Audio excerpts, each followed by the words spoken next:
जम्मू के दौरे पर आने वाले हैं, जहां वो सुरक्षा स्थिति की समीक्षा करेंगे। राजनाथ सिंह पुंछ और राजौरी के दौरे पर भी जाएंगे और सेना के वरिष्ठ अधिकारियों से भी वो मुलाकात करेंगे। पुंछ में सेना का सर्च ऑपरेशन आज जारी है। सर्च ऑपरेशन का आज 7वां दिन है। पिछले दिनों हुए आतंकी हमले के बाद से वहां पर सर्च ऑपरेशन लगातार बड़े पैमाने पर चलाया जा रहा है और आज रक्षा मंत्री राजनाथ सिंह जम्मू के दौरे पर जाने वाले हैं। अब से कुछ ही देर बाद वो जम्मू पहुंचेंगे। दिल्ली से वो रवाना हो चुके हैं और जम्मू पहुंचेंगे, जहां पर उच्च रक्षा अधिकारियों से मुलाकात करेंगे। समीक्षा की जाएगी सुरक्षा स्थिति की। सेना के वरिष्ठ अधिकारियों से भी मुलाकात तय है और पुंछ और राजौरी का दौरा करेंगे। यह संभव है कि घटनास्थल का भी वो दौरा कर सकते हैं। राजभवन में तैयारियां तेज कर दी गई हैं। चप्पे चप्पे पर सुरक्षा बलों की तैनाती कर दी गई है, सुरक्षा कड़ी कर दी गई है रक्षा मंत्री के दौरे के मद्देनजर। और राजौरी पुंछ का आज खास तौर पर दौरा करेंगे। माना यह जा रहा है कि डेरा की गली और बफरियाज के बीच जहां पर हमला हुआ था, उस हमला स्थल का भी रक्षा मंत्री दौरा कर सकते हैं।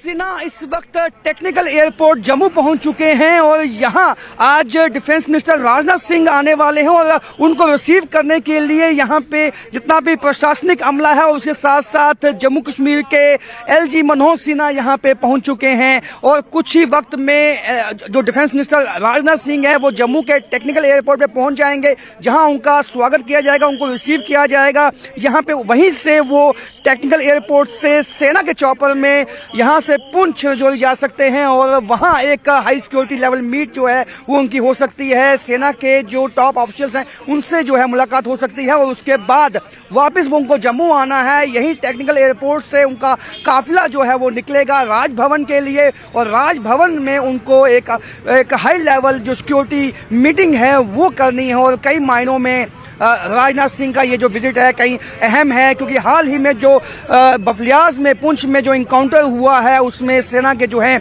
वो 4 जवान शहीद हुए हैं। पिछले कुछ महीनों की बात की जाए तो कई सेना के जवान जो हैं वो शहीद हुए हैं। एक स्ट्रेटजी जो है वो बनानी पड़ेगी, किस तरह से जो आतंकवादी हैं जो जम्मू सूबे में इस वक्त आतंकवाद फैलाने में लगे हुए हैं उनको किस तरह से उनको निपटना है, उनका सफाया करना है। क्योंकि आने वाले वक्त में जम्मू कश्मीर में जो चुनाव होने वाले हैं और लोकसभा आम चुनाव भी होने वाले हैं, उससे पहले जम्मू रीजन में किस तरह से आतंकवाद को वापस खत्म किया जाए, इस रणनीति पे बात हो सकती है। और कई मायनों में इसलिए जो राजनाथ सिंह का ये विजिट है ये बहुत ही अहम है। कैमरामैन चांद के साथ राजन वेद, न्यूज़ 18 जम्मू। और राजन का रुख करेंगे इसी खबर पर। हमारे साथ जुड़ गए हैं राजन, टेक्निकल एयरपोर्ट के बाहर आप इस वक्त संभवतः मौजूद हैं और रक्षा मंत्री राजनाथ सिंह क्योंकि दिल्ली से निकल चुके हैं और कभी भी वो इस टेक्निकल एयरपोर्ट पहुंचेंगे और वहां से जिस तरह से आपने जानकारियां दी कि राजौरी पुंछ का दौरा करेंगे और इसके अलावा उच्च अधिकारियों से मुलाकात करेंगे, इसके अलावा क्या कुछ आज उनका डे प्लान रहने वाला है राजन? जी, मैं सबसे पहले आपको बता दूं कि डिफेंस मिनिस्टर राजनाथ सिंह जम्मू पहुंच चुके हैं। जम्मू टेक्निकल एयरपोर्ट पे वो लैंड कर चुके हैं और यहां से वो पुंछ राजौरी के लिए जो है सेना के चॉपर में निकल चुके हैं। वहां उनको जो है हाई लेवल मीटिंग करनी है, वहां जो है एरियल सर्वे भी कर सकते हैं पुंछ इनकाउंटर साइट का। और उसके बाद राजौरी में भी उनको जाना है और वहां भी जो सेना के जो टॉप ऑफिशियल्स हैं उनसे मुलाकात करनी है, स्थिति का जायजा लेना है और उसके बाद वापस जो है इसी टेक्निकल एयरपोर्ट पे पहुंचना है और उसके बाद यहां से राजभवन जाना है, जहां पे एक top level security review meeting जो है वो ली जानी है, जिसमें सेना, सीआरपीएफ, सीएसएफ और जितने भी तमाम इंटेलिजेंस एजेंसीज हैं उनके जो टॉप ऑफिशियल्स हैं उनके साथ उनकी मुलाकात होगी, मीटिंग होगी और उसमें जो है स्ट्रेटजी को फाइनल किया जाएगा कि जो हालात इस वक्त जम्मू कश्मीर में और खास जम्मू रीजन में जो हालात बने हैं पिछले कुछ महीनों में या हम ये कहें कि पिछले 1 साल में जो यहाँ पे आतंकवादी घटनाएं बढ़ी हैं, जो आतंकवादी अटैक बढ़े हैं, खास जो सिक्योरिटी जो सेना के काफिलों पे जो अटैक बढ़े हैं उससे किस तरह से निपटा जाए। क्योंकि जिस तरह से मॉडस ऑपरेंडी अब बदला है आतंकवादियों ने और वो घात लगा के हमला करते हैं और वापस जाके जंगलों में जो नेचुरल हाइड आउट्स होते हैं, जो गुफाएं होती हैं वहां जाके छिप जाते हैं।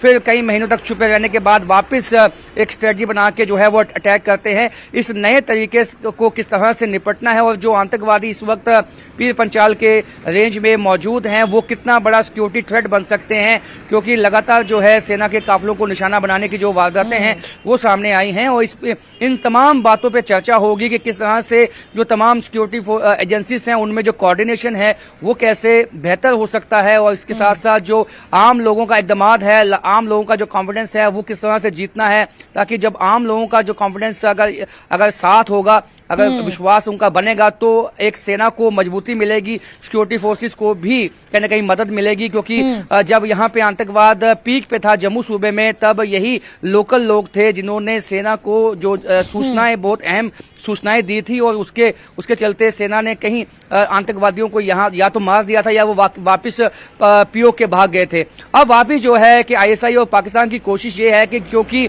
अब कश्मीर घाटी में एक के बाद उनके टॉप कमांडर जो हैं वो एलिमिनेट किए गए हैं, अब उनकी कोशिश है कि नए फ्रंट जो हैं वो खोले जाएं। जो पीर पंचाल का इलाका है, क्योंकि वो एलओसी के पास है और एलओसी के पास से घुसपैठ करवाने की कोशिशें लगातार जो है वो हो रही है। अभी भी इस तरह की सूचनाएं हैं कि जो पीओके में लॉन्चिंग पैड्स हैं आतंकवादियों के वो वापस एक्टिव हो चुके हैं, और वहां कई ट्रेंड आतंकवादी जो हैं, जो खास जिन्होंने अफगानिस्तान सीमाओं पे जो ट्रेनिंग ली है वो वहां पे मौजूद हैं। 30 से 35 जो हैं फॉरेन टेररिस्ट जो हैं वो इस वक्त पीर पंचाल के इलाके में मौजूद है। बहुत बड़ा सिक्योरिटी थ्रेट है, क्योंकि आने वाले वक्त में इलेक्शन भी है, और सबको देखते हुए जो है स्थिति का जायजा लिया जाएगा, रिव्यू किया जाएगा और क्या स्ट्रेटजी बनानी है इस पे फैसला लिया जाएगा। जी बिल्कुल राजन, और कुछ अहम बातें जो डिकोड की जा सकती हैं वो ये कि अगर साल 2023 के आतंकवादी घटनाओं का पैटर्न देखा जाए तो एक तो टारगेट किलिंग कर आतंकवादियों ने माहौल बिगाड़ने की कोशिश की है, डर का माहौल बरकरार रहे उसकी कोशिश आतंकवादियों द्वारा की गई है। वहीं दूसरी तरफ अगर देखा जाए तो जो सेना के काफिले और सेना के ऊपर जो हमले हुए हैं, सेना को नुकसान पहुंचाने के लिए घात लगाकर आतंकवादियों ने खासतौर पर इन हमलों को अंजाम दिया है, चाहे वो पहले पुंज में देखा जाए या फिर 16 दिसंबर को जिस तरह से हमला हुआ और फिर अब जो हमला हुआ है हथियार मोड़ में, ये तमाम देखा जाए तो एक ही पैटर्न नजर आ रहा है। तो कहीं ना कहीं जो बात स्पष्ट होती है कि आतंकवादियों ने अपने मॉडस ऑपरेंडी जैसे आपने जिक्र किया उसमें जो बदलाव किया है, उसी के मद्देनजर अब सेना को अपनी स्ट्रैटेजी पर काम करना है और उसका काउंटर निकालना है कि किस तरह से आतंकवादियों को मुंहतोड़ जवाब दिया जाए। एक तो वो अहम मुद्दा रहेगा चर्चा का, और दूसरा ये कि जो इनपुट्स मिले हैं इंटेलिजेंस इनपुट के मुताबिक पीर पंचाल की पहाड़ियों पर कुछ ऐसे लॉन्च पैड्स हैं जहां से आतंकवादी इन्फिल्ट्रेट करने की फिराक में हैं और मौका ढूंढ रहे हैं। ऐसे में बड़े पैमाने पर सर्च ऑपरेशन चलाकर उनकी इस नापाक कोशिश को ध्वस्त करना है, नाकाम करना है, यह भी एक बड़ा मुद्दा रह सकता है। राजन जी बिल्कुल, आपने सही कहा कि ये सबसे बड़ा चैलेंज जो ये है कि अब आने वाले दिनों में जम्मू कश्मीर में जो अब इलेक्शन का वक्त आने वाला है, आम चुनाव हैं, उसके बाद असेंबली चुनाव भी हो सकते हैं, पंचायत के, लोकल बॉडीज के चुनाव होने हैं।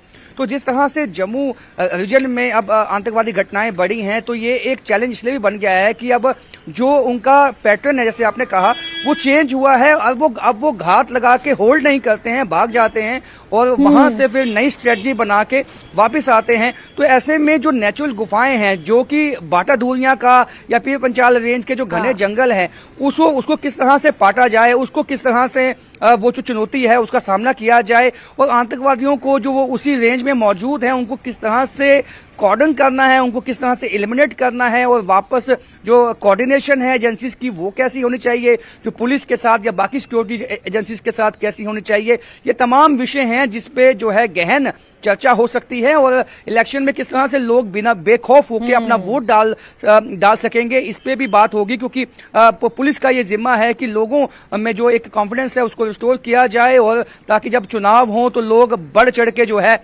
चुनावों में हिस्सा ले। और उसके बाद जो ये बात निकल के आती है कि कुछ OGWs हैं, लोकल सपोर्ट इन आतंकवादियों को मिल रही है, ये भी सबसे अहम चैलेंज है। किस तरह से इसको निपटा जाए, किस तरह से ऐसे प्रोग्राम चलाए जाएं जिससे कि जो पब्लिक और पुलिस का जो एक निकटता है उनकी वो आपस में बढ़े, वो इन तमाम विषयों पे जो है वो चर्चा हो सकती है, क्योंकि चैलेंजेस बहुत हैं और स्ट्रेटजी को रीस्ट्रेटेजाइज करने की भी जरूरत है इस वक्त सिक्योरिटी फोर्सेस के लिए। जी बिल्कुल राजन, यहाँ पर आपने जिक्र किया कि जिस तरह से आम लोगों के बीच अपना भरोसा जीतना है, ये भी एक बहुत बड़ा चैलेंज है। वहीं दूसरी ओर कुछ ऐसे आम लोग हैं जो इन आतंकवादियों की मदद कर रहे हैं, ये जग जाहिर है, क्योंकि जिस तरह से आतंकवादी घटनाओं को अंजाम दिया गया, फिर जो पूर्व रिटायर्ड जो अधिकारी थे पुलिस के, उनकी जिस तरह से हत्या कर दी गई, वो भी एक सुनियोजित तरीके से की गई, तो ये तो स्पष्ट है कि कोई ना कोई है जो इन आतंकवादियों की मदद कर रहा है।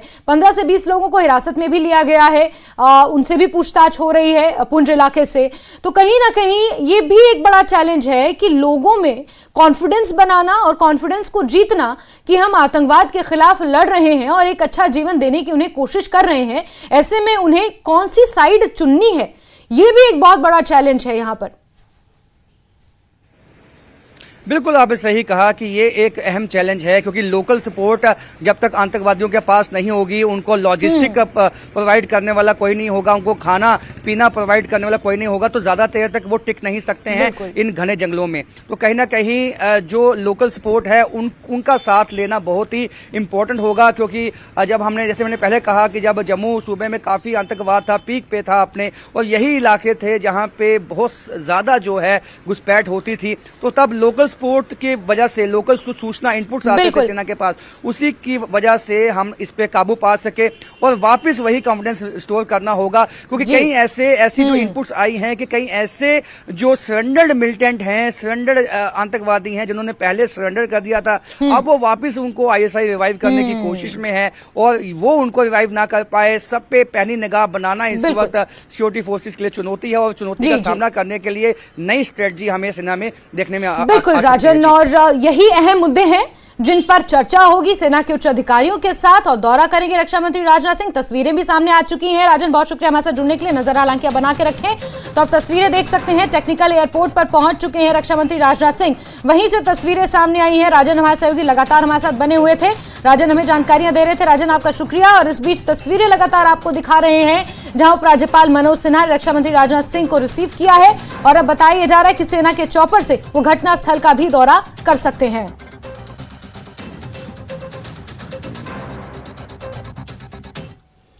राजौरी में सख्त सुरक्षा बंदोबस्त किए गए हैं। रक्षा मंत्री राजनाथ सिंह राजौरी का दौरा करने वाले हैं, सुरक्षा व्यवस्था का वो जायजा लेंगे और जम्मू पहुंच चुके हैं रक्षा मंत्री राजनाथ सिंह। हमने तस्वीरें आपको दिखाई, उपराज्यपाल मनोज सिन्हा ने उन्हें रिसीव किया है और उसके बाद अब जानकारी निकल कर आई है कि सेना के चॉपर से वो राजौरी का दौरा करेंगे, सुरक्षा व्यवस्था का वहां पर जायजा लिया जाएगा।